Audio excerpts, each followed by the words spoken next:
Bien, vamos a continuar con nuestro estudio de Gálatas. ¿Le han entendido? ¿Alguien que quiera venir a explicarme? Porque yo cada vez me confundo más. Hay algo que es importante, que no debemos de perder de vista. El asunto del argumento que usaron los judaizantes para desestabilizar, para hacer dudar a los gálatas de si estaban en lo correcto. Y esto es siempre es importante, y bueno, en este caso también es que los gálatas, como todos los cristianos o toda la gente que busca a Dios, quiere tener la seguridad de que están en lo correcto, de que lo que creen y lo que les están siendo enseñados es lo correcto. Entonces, yo a usted le hago una pregunta, o sea, ¿por qué usted cree que donde está es lo correcto? ¿Qué le garantiza que lo que usted está creyendo es lo correcto? ¿Qué le garantiza que la doctrina, como se enseña aquí en este lugar, es la correcta? O sea, los judíos habían sido enseñados de una manera, y hasta antes de Cristo estaban en lo correcto o no. ¿Sí o no? Sí. Porque era lo único que había sido revelado. Y ellos creían que estaban bien. Pero luego, cuando viene una manera nueva de relacionarse con Cristo, es cuando a ellos les cambia la vida y ellos defienden sus tradiciones y costumbres y todas estas cosas.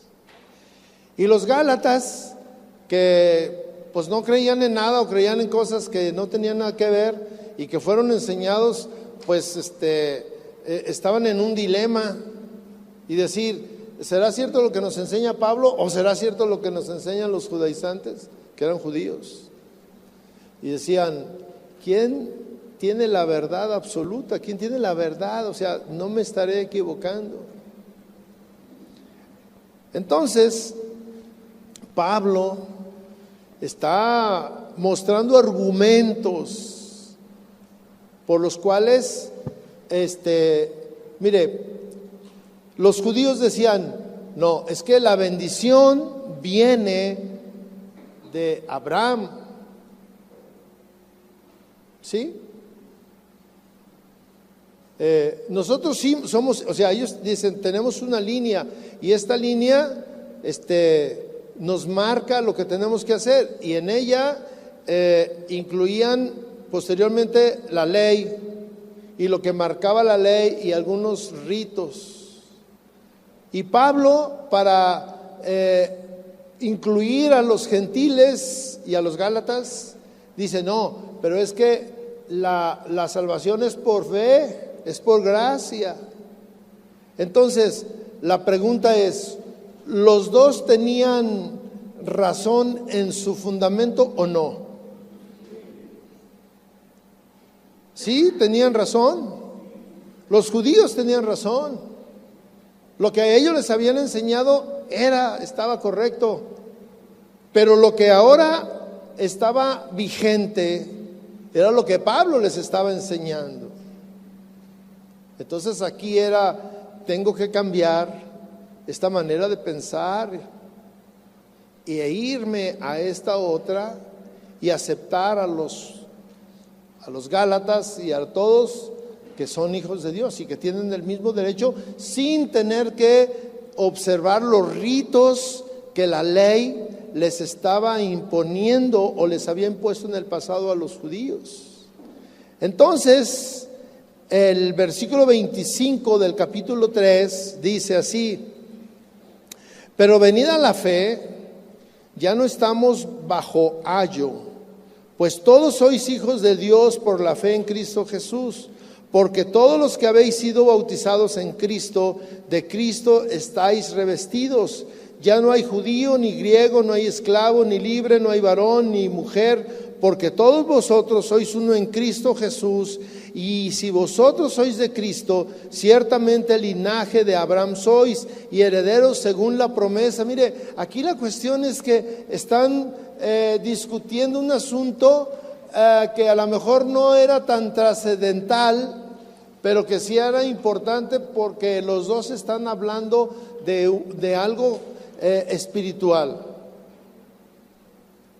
Pablo enseña que el hecho de que los Gálatas ya no eran siervos, es decir, esclavos, sino que eran hijos de Dios a través de Cristo.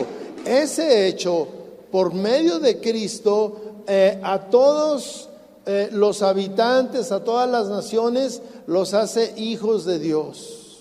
¿Sí? Eso es lo interesante.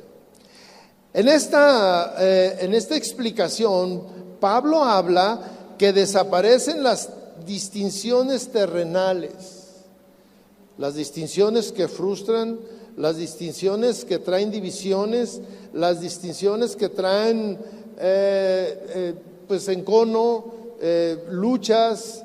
Por ejemplo, el domingo yo estaba enseñando acerca de la mujer samaritana y Jesús. Pero si ustedes se fijan, había una diferencia de pueblos, los judíos y los samaritanos, y estaban discutiendo acerca de una cuestión espiritual, la adoración al Padre.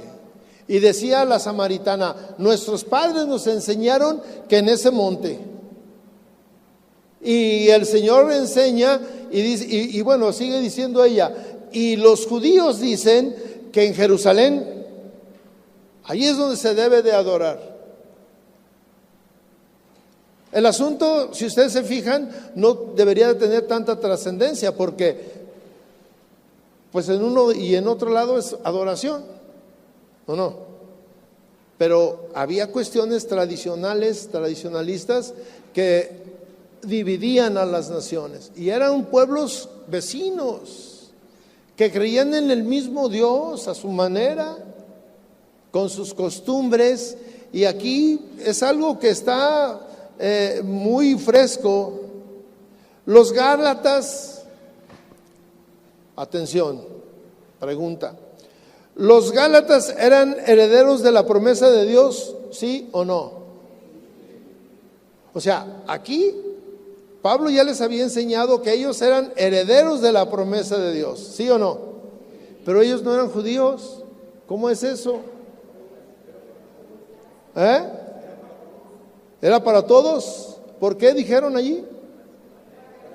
Por la gracia, por la fe, no por obras. Sí, eran herederos de la promesa de Dios, la promesa que Dios le dio a Abraham, que por su simiente serían benditas todas las naciones. Hay una instrucción o una enseñanza donde ponen para que estos hombres entendieran. Un heredero durante su infancia no es mejor que un esclavo. ¿Por qué? Porque aunque es el heredero, no puede hacer lo que quiera. Está sujeto, igual que está sujeto un esclavo, ¿sí o no? Tiene que observar, tiene que cumplir, tiene que hacer muchas cosas. Los dos están bajo una supervisión estricta. De modo que los infantes, aunque posteriormente van a ser los herederos, por ejemplo, de una hacienda o de un reino o de lo que usted quiera, pero mientras tanto tienen que estar ahí recibiendo la instrucción. Pero a ese hijo, ¿sí? Dios lo redime de la maldición de la esclavitud, porque un esclavo está sujeto a leyes y no puede hacer su voluntad.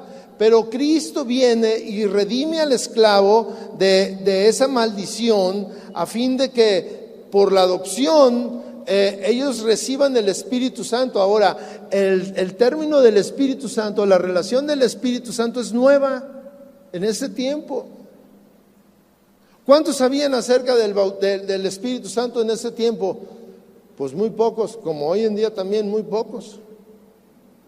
Todos sabemos del Espíritu Santo, pero muy pocos tenemos esas manifestaciones y somos guiados y buscamos la llenura del Espíritu Santo.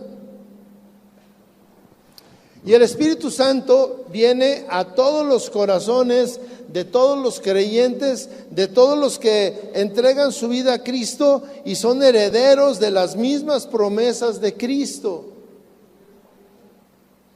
Pablo les pregunta a los Gálatas, ¿cómo es que ellos habían conocido a Dios de tal manera que los habían hecho libres y ya no estaban en esclavitud? Sin embargo, ellos querían esclavizarse al regresar a las formas del judaísmo. El judaísmo, dice la palabra de Dios, lo vimos en la vez anterior, estaban atados. Pablo habla de que la salvación es por la fe y no por la ley. Y lo hace describiendo un contraste que es muy notable entre la ley y la fe, ¿sí? Estos dos caminos son completamente opuestos, son como las vías del tren. Aunque van juntas, nunca podrán cruzarse, ¿sí? Nunca podrán venirse. Entonces, el recibir la salvación por fe es muy diferente de estar bajo la ley. Y dice aquí, ya no estamos bajo ayo. ¿Qué significa ayo? Yugo. Ya no estamos bajo lo que la ley te obligaba. La ley ya no iba a gobernar en las personas como lo hacía antes de la venida de Cristo. Fíjese, estamos hablando de un periodo muy corto, en el cual se están cambiando las formas de una cosa a la otra. Y eso me recuerda, muchas veces yo recuerdo a varios casos que venían y luego me decían, ay pastor, yo tengo una lucha tremenda. ¿Por qué? Pues es que vengo aquí y me llena, me siento bien, recibo la palabra y me hace sentir bien y creo todo lo que dicen aquí, pero salgo de aquí y luego me voy a la otra iglesia de donde venía yo antes, porque me cuesta trabajo y pienso que, y si no está bien lo que estoy haciendo, pues con eso garantizo, voy y sigo las mismas formas y hago lo mismo que hacía antes. Si le digo, bueno, pues tarde que temprano tú vas a tener que tomar una decisión de qué es lo correcto. Y nuestro espíritu siempre nos va a mostrar qué es lo correcto. La ley nunca puede llenar el corazón de las personas. Y aquí Pablo dice, ¿cómo es posible que ustedes estén regresando a aceptar otra vez lo mismo de la ley? La venida de la fe o la salvación por medio de la fe es un hecho histórico, mis hermanos. Es un hecho que cambia los moldes. Eso es un hecho que para muchos puede considerarse como que, pues qué fácil. Nos quitaron el yugo de la ley y ahora nos dicen, pues ya eres salvo. Por fe, por creer. Entonces, como que no alcanzaban a entender este asunto. Y esto es lo que había alterado la vida de los Gálatas. Ahora, aquí empezamos con un asunto que es muy importante. porque todos los que habéis sido bautizados en Cristo, de Cristo habéis sido revestidos. Aquí hay un hecho que es importante en ese tiempo, el bautismo. El bautismo es un rito de iniciación, y está hablando del bautismo en agua. Es un rito de iniciación para los cristianos primitivos. Es como la puerta de entrada, ¿sí? Es una puerta visible y formal de entrada a la vida cristiana, el bautismo. Es un acto de iniciación, ¿sí? Es un acto que la gente en ese tiempo le daba mucho valor. ¿Cuál es el rito de iniciación en el judaísmo? ¿Alguien sabe? La circuncisión. La circuncisión es el rito de iniciación en el judaísmo. A los niños, cuando los iban a iniciar ya en el judaísmo, iban y les hacían la circuncisión. Y ese era el inicio de una vida espiritual judía. El cristiano es el bautismo. Y el bautismo es en agua, lo mismo que Juan el Bautista comenzó. Por eso es el bautismo un rito tan importante del pueblo cristiano. Pero fíjese cómo ha perdido el valor que le daban en ese tiempo. Si era un hecho de iniciación, ¿recuerdan? Cuando va aquel profeta, apóstol, que va caminando junto al carruaje y le está compartiendo la palabra de Dios, y se para y dice: ¿me puedo bautizar? ¿Por qué es el hecho? Porque es importante y porque era un hecho visible, y decía: yo quiero ser parte de la comunidad cristiana, yo quiero recibir de las bendiciones de Dios. El bautismo es la iniciación a la vida cristiana, pero en nuestro caso se ha devaluado esta actitud, esta actividad, este rito. Muchas veces, mire, hay gente que es cristiana y tiene, no sé, 10 años siendo cristiano y no está bautizado en agua, ¿verdad?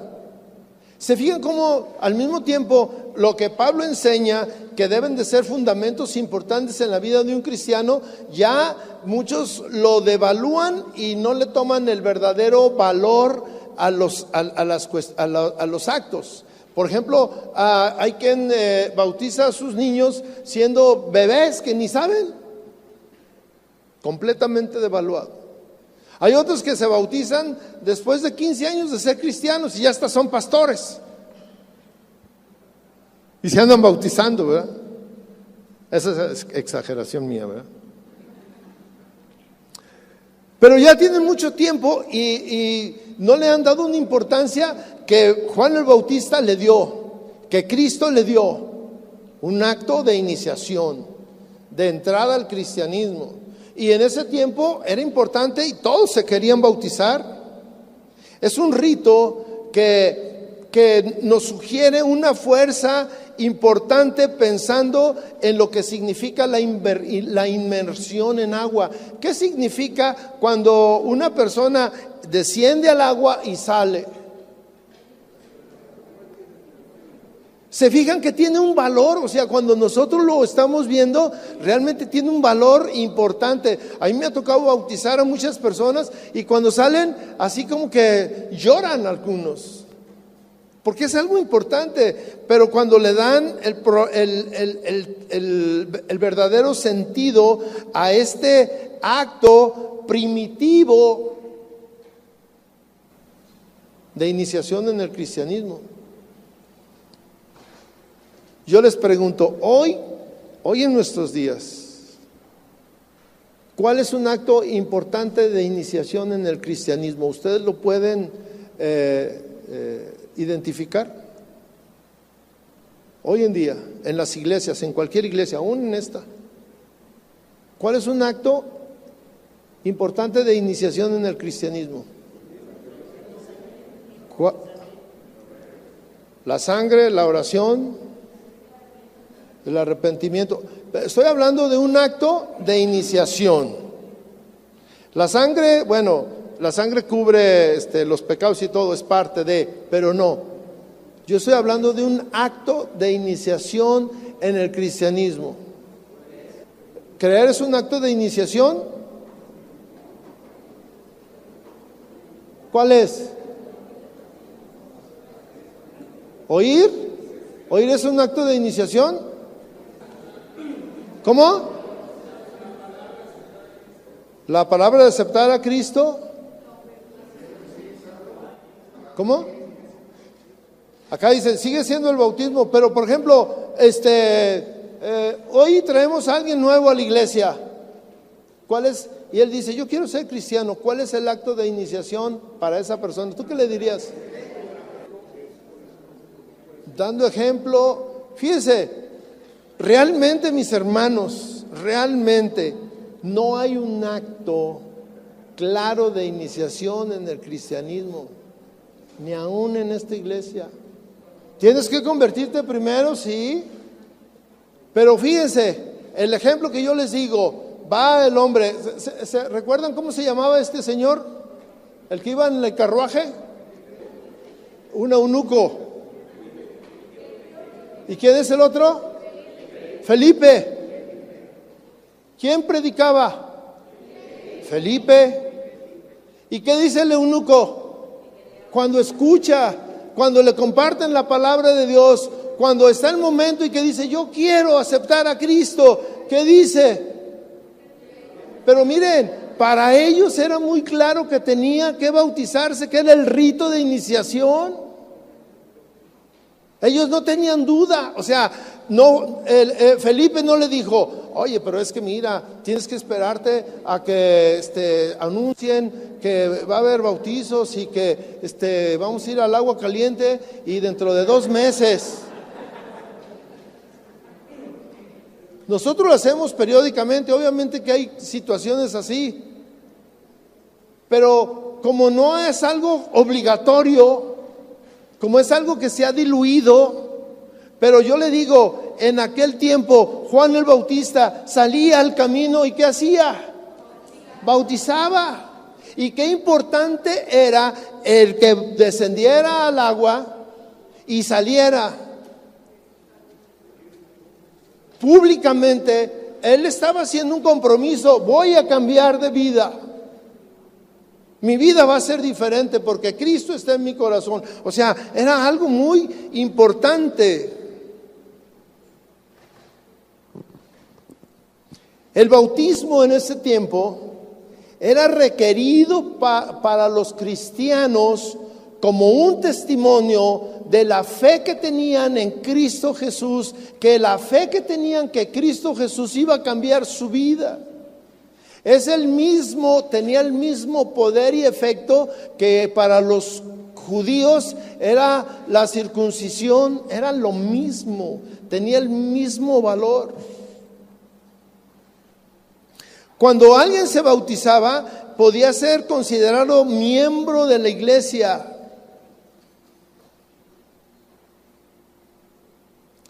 Era un rito, el bautismo. Pero le quiero preguntar, ¿el bautismo salva? No, es un rito, ¿sí? Por esa razón, porque alguien dijo, no, el bautismo no salva, entonces no me bautizo. Entonces me bautizo algún día. Después. O sea, cuando haya chance. Cuando se bautice toda la familia. Cuando haya agua caliente, sí. Ahora es muy agradable ir a bautizarnos. Nosotros hace muchos años, cuando comenzamos aquí Casa de Oración, de hecho, mi hija que hoy tiene 35 años, estaba pequeña. Y fuimos a hacer los primeros bautizos, los primeros que teníamos. Fuimos acá a la barranca adelante del balneario Los Camachos, más adelante, venía un río que bajaba. Y bajamos, y había entre las piedras, se hacía como un estanque. Y ahí fuimos.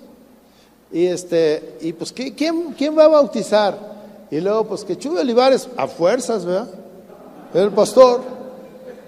Pues mi Chuy, órale. Y luego bajando, y se empezó a poner morado.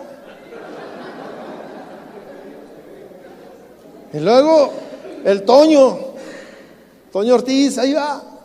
Había otro hermano, Eduardo. Y pues ahí yo también le tuve que entrar. Y en ese tiempo yo tenía una alergia que cuando tenía mucho frío, me empezaban a hacer como unas tortas, unas ronchas así. Empezaban pequeñas y se me iban extendiendo y se me hacían grandes así. Y pues ahí entro yo y bueno, el agua estaba fría. A mí me gusta el agua fría, me encanta el agua fría. Y yo estaba allá adentro y les echaba ahí a los hermanos, a Chuy, a Toño, les echaba agua. Y dice, ponte paz, ya sabe, ¿verdad? Bien espirituales, paz. Pero decíamos, órale, y al principio, bueno, íbamos y fuimos en un camión, iban muchos a bautizarse. Y cuando vieron ahí, pues yo creo que la mitad fue la que se bautizó, de veras, porque el agua estaba muy fría y no es cómodo. Muchos no se bautizaron por eso, de veras, literal. Pues muchos le daban, no, pues yo creo que mejor para la otra. Otra vez nos bautizamos ahí en la primavera, pero el río nos llegaba a la rodilla. Pues los metíamos casi en la arena y para sacarlos, ¿verdad? Pero aquí es algo muy importante, mis hermanos. Ustedes pueden notar cómo Pablo está hablando y cómo había ritos que en aquel tiempo eran importantísimos para demostrarle al hombre la fuerza de lo que creían. Los judíos, la circuncisión, un rito de iniciación. A los cristianos, que era una denominación o un movimiento nuevo, ¿sí?, era el bautismo. Y nosotros hemos perdido de vista la importancia del bautismo, porque Juan lo inauguró, Juan lo instituyó, Cristo obedeció, y él pudo haber dicho, no, eso es para los pecadores, y él dijo, yo voy a bautizarme porque tenemos que cumplir con la palabra. Y nosotros muchos no cumplimos esa parte o lo hemos diluido. Y ya pensamos que el bautismo no es algo importante, mis hermanos, es algo importante. No salva, estoy de acuerdo, pero en ese tiempo era un hecho que demostraba en lo que yo estoy creyendo, la fe que yo tengo, el poder que tiene el bautizarme, el que a partir de ese momento mi vida va a cambiar. Y fíjese, ellos lo hacían en un lugar público, no era solamente entre los cristianos. Nos vamos a ir nada más la familia y ahí te bautizas y todo quedó entre nosotros. No, era público. Era público, todo el mundo ahí en el camino llegaban y veían y decían, ahí está Pepe, ¿y qué está haciendo? Y lo veían que bajaba y daba testimonio, yo soy Pepe y en mi vida pasada hice esto y esto y esto y esto, pero ahora creo en Cristo y Él ha cambiado mi vida, y bajaba las aguas del bautismo y testificaban que nacían a una forma nueva de vida, creyentes en el Evangelio. Público, ¿sí? Habiendo descrito que por este acto bautismal había una unidad del nuevo creyente con Cristo, Pablo empieza a tomar que esta unidad no solo hace que el creyente y el Señor sean unidos, sino hace que también todos los creyentes estén unidos por uno solo, por Cristo Jesús.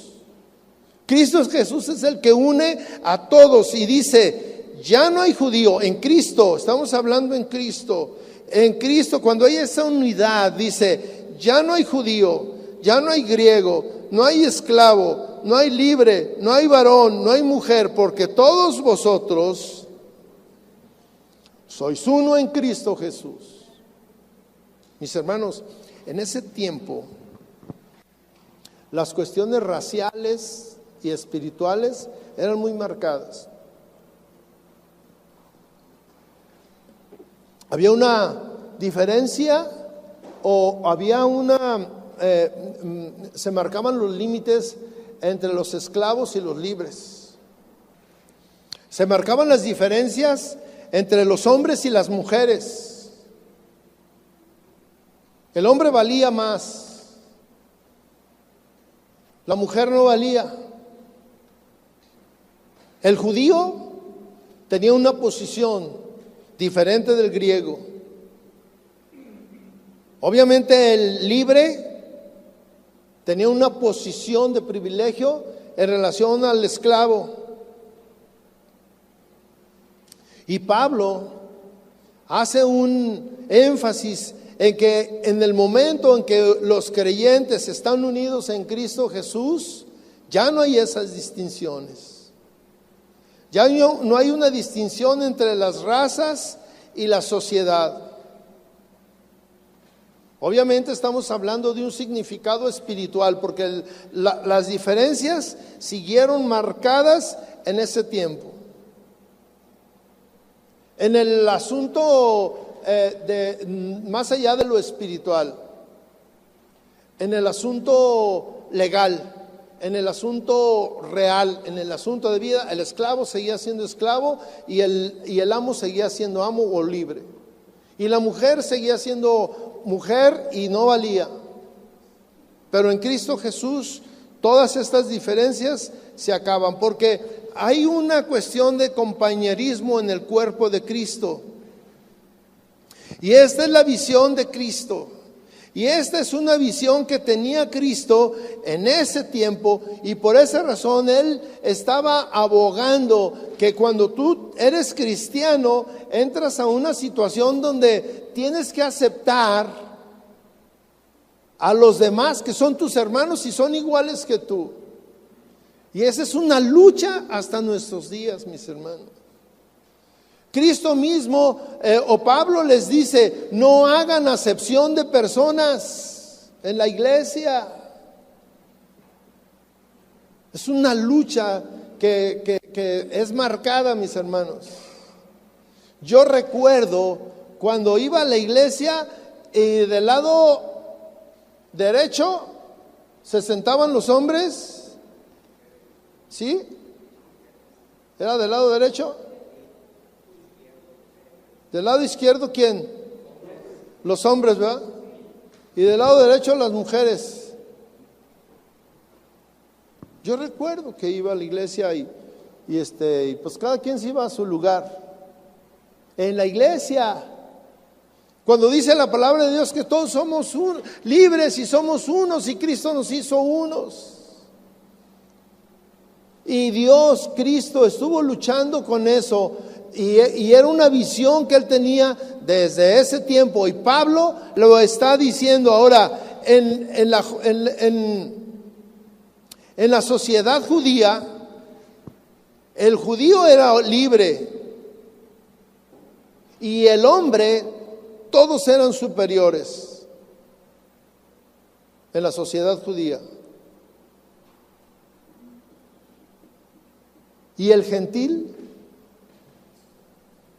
el esclavo y la mujer, todos eran inferiores.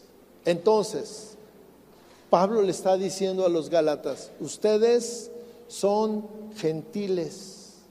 Y en la sociedad que quieren tomar, en el esquema que quieren tomar del judaísmo, de estar bajo las leyes del judaísmo, ¿cuál es la posición que va a tener un gentil? ¿Cuál era la posición que iba a tener los Gálatas? de esclavos, no iban a ser libres. Y Pablo les está diciendo, pero si ustedes ya eran libres, ¿por qué regresan a la esclavitud de la ley? O sea, ¿por qué no piensan? Estas discriminaciones del judío también aplicaban en la relación del hombre con Dios. Y Pablo está argumentando que ante los ojos de Dios, todos los seres humanos son iguales, son unos. ¿Por qué? ¿Qué nos hace unos a todos iguales? La fe. La fe en Cristo Jesús. Eso es lo que nos hace a todos iguales, mis hermanos. Ante los ojos de Dios, todos valemos lo mismo. Y todos los que profesan ser seguidores de Cristo deberían de considerarse iguales y tratarse como iguales. Entonces, cuando se juntan los judíos con los gálatas o con los esclavos, ¿cómo se ven ahí en la iglesia? Como iguales, ¿no? Eso es lo que está enseñando Pablo. Y bueno, mis hermanos, esto ha sido una lucha de años y años y años hasta nuestros días. De tal manera que a veces en las iglesias hay personas que se sienten ofendidas y se van porque se sienten menospreciados por muchas razones. O sea, por muchas razones se da, por su estatura, por su color, por su nivel económico, por su cultura, por tantas cosas, por su aspecto. Y Cristo enseña otra cosa. Delante de Dios eso es muy diferente. Y dice así: si vosotros sois de Cristo, ciertamente linaje de Abraham sois y herederos según la promesa. Los judaizantes estaban tratando de socavar el evangelio paulino con el argumento de que solamente por la ley alguien podía ser hijo de Abraham y recibir la herencia correspondiente. Solamente por Abraham y la ley. O sea, la ley, el observar la ley, el guardar la ley, el hacer el rito de iniciación de la ley, los hacía hijos de Abraham. Pero Pablo dice, el bautismo en agua es lo que te da derecho de entrar a la promesa de Abraham. Fíjense cómo está debatiendo dos ritos de iniciación: el bautismo y la circuncisión. Y el bautismo es importante porque eso en ese tiempo, y le estoy dando la importancia de ese tiempo que Pablo le da, dice, el bautismo nos hace hijos de Dios porque estamos iniciando en el cristianismo, es un rito de iniciación del cristiano. Y dice, si vosotros sois de Cristo, son linaje de Abraham y herederos según la promesa. Entonces, Pablo está hablando o tratando de disuadir la dirección contraria que los gálatas estaban tomando acerca de que pues tenemos que regresar a la ley de Abraham. Mire, le voy a poner un ejemplo sencillo. Muchos de nosotros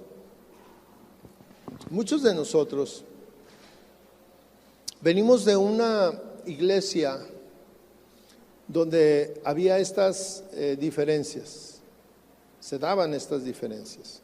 Una de ellas es las mujeres a la derecha y los hombres a la izquierda, ¿verdad? Luego, las mujeres, ¿cómo tenían que entrar a la iglesia? Con velo, ¿sí? Para que nuestros pecados fueran perdonados, ¿qué teníamos que hacer? Confesarnos, ¿sí? Si ustedes se fijan, es una serie de ritos. Hoy ya todos Nos sentamos donde nos da nuestra gana. ¿Sí? Aquí en la iglesia, allá en el auditorio. Venimos, bueno, ya nadie tiene compañoleta, ¿verdad? Ya no nos confesamos ante nadie. O sea, entramos a lo que la palabra de Dios nos enseña que debe ser las formas del cristianismo. ¿Qué pasaría si yo les dije, ¿cómo están seguros de que lo que estamos haciendo, lo que creemos, es lo correcto? Y entonces alguien puede decir, no, de veras, yo creo que a partir del domingo las mujeres de a la derecha y los hombres a la izquierda, y todas las mujeres que vengan con pañoleta. ¿Equivaldría a lo que están, o lo que estaban, o lo que querían hacer los Gálatas? ¿Equivaldría o no? Sí, es algo similar, y Pablo les dice, ¿cómo quieren regresar a eso? Y los Gálatas, no, pues es que vino fulano de tal y nos dijo que estábamos mal, que lo que hacemos no es lo correcto. Lo correcto es regresar a eso. Es algo muy similar. Obviamente ustedes, como son estudiantes y conocen la Biblia, dicen, no, pues eso está mal, ¿verdad? Pero los Gálatas no pensaban eso. Los Gálatas estaban confundidos. ¿Sí? ¿Sí queda claro?